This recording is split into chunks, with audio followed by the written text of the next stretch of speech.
The Galactic Council chamber was a place of power and judgment.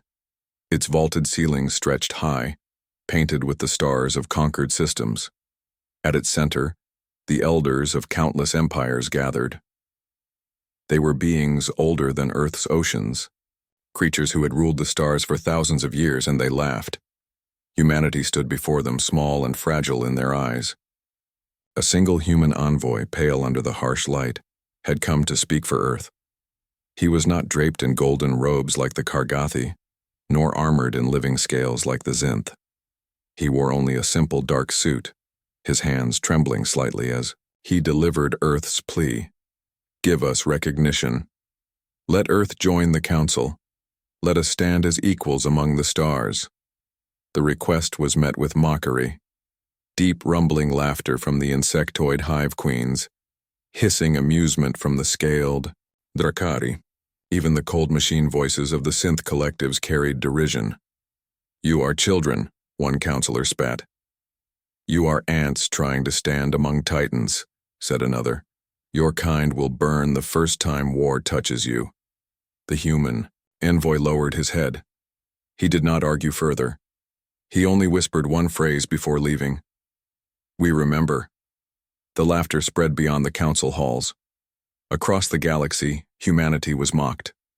Media networks broadcast the footage of the envoy's humiliation. Commentators sneered, painting Earth as a desperate world begging for scraps at the table of giants.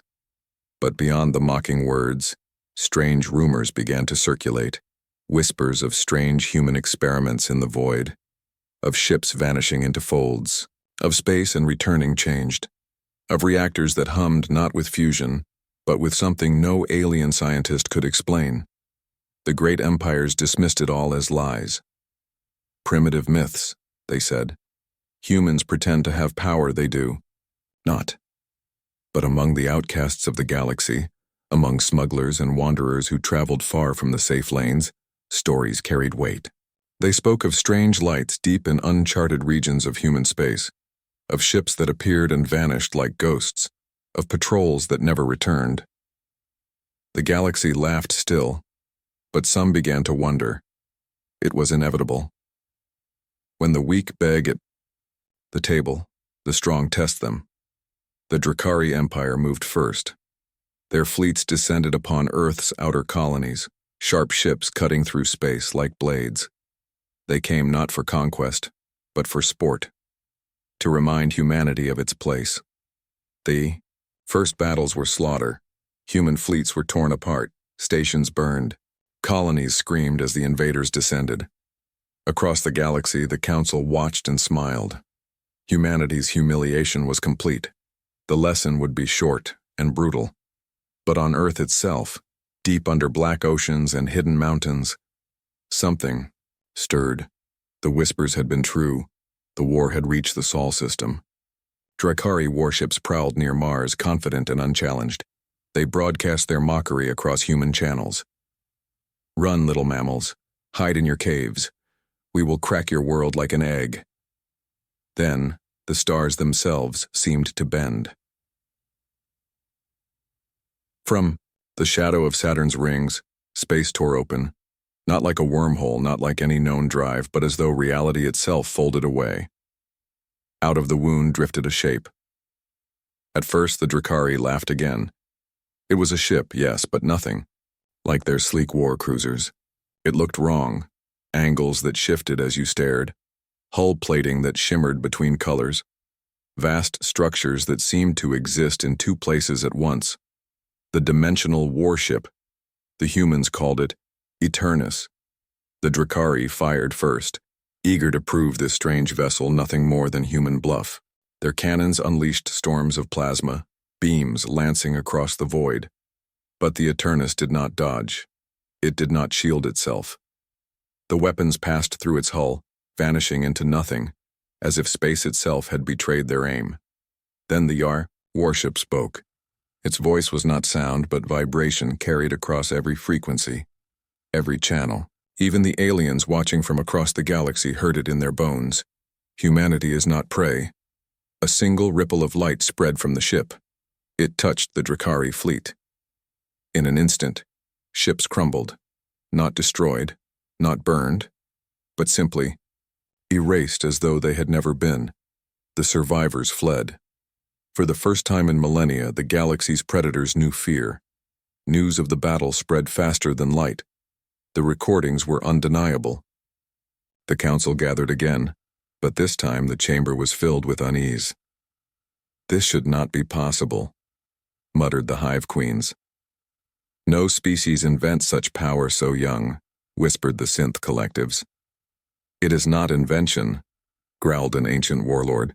"It is something else, something older." They began to dig into humanity's history, searching for answers. They found ruins on Earth's moon. They uncovered fragments in Mars's soil. They discovered that humanity had always carried traces, dimensional scars. It was not that humanity had created this power. It was that humanity had finally awakened it. The empires grew afraid, but pride is a cruel master. They could not allow a young species to rise unchecked. If humans wielded such a weapon, they must be crushed before it was too late. A coalition formed. The largest fleet in history, assembled from dozens of empires, marched toward Sol. Tens of thousands of ships filled the void, a wall of steel and fire meant to wipe Earth clean. The human fleet stood ready but small and outnumbered. Soldiers whispered prayers. Families clutched one another. Even with the Eternus, could they survive? The galaxy believed the answer was no. But the Eternus was not alone. From hidden folds of reality, other ships emerged. Dimensional shadows peeled away to reveal a fleet unlike any other. Shapes that defied logic, engines that hummed with alien echoes, weapons that bent the laws of physics. The Dimensional Armada. The great battle began. Alien fleets unleashed storms of fire, a storm meant to drown Sol itself. But the Dimensional Armada moved like ghosts. Human ships vanished into folds of space, reappearing behind enemy lines. Weapons struck not at hulls, but at the very essence of matter, unmaking fleets with whispers of power. The council commanders screamed in confusion. "They fight in impossible directions. Our weapons do not land. The battlefield itself is against us." Through it all, the Eternus led the charge. Inside, its crew felt the ship hum with something beyond technology. It was alive, in some way they did not understand. It answered to human will, and human will alone. The battle raged for hours. When silence finally returned, the armada of the council was broken. Ships fled in panic, commanders dead or vanished. The greatest fleet in galactic history had been shattered, and humanity still stood. The council chamber was quiet. No laughter remained, no mockery. The envoy of Earth returned, the same man who had once been humiliated. He stood tall this time, his voice strong. "You mocked us. You called us weak. You tried to erase us. But humanity does not break. We endure. We fight. We rise." He paused, and the silence pressed on every counselor like a weight. "And now, you will remember us." The galaxies beyond shivered with the truth. Humanity, once mocked as children, now stood as masters of a power no empire dared challenge. For in the shadows of dimensions, their warships waited, and the stars themselves seemed to whisper a warning. Do not mock humanity. Do not test them. For when their dimensional warships emerge, no empire survives.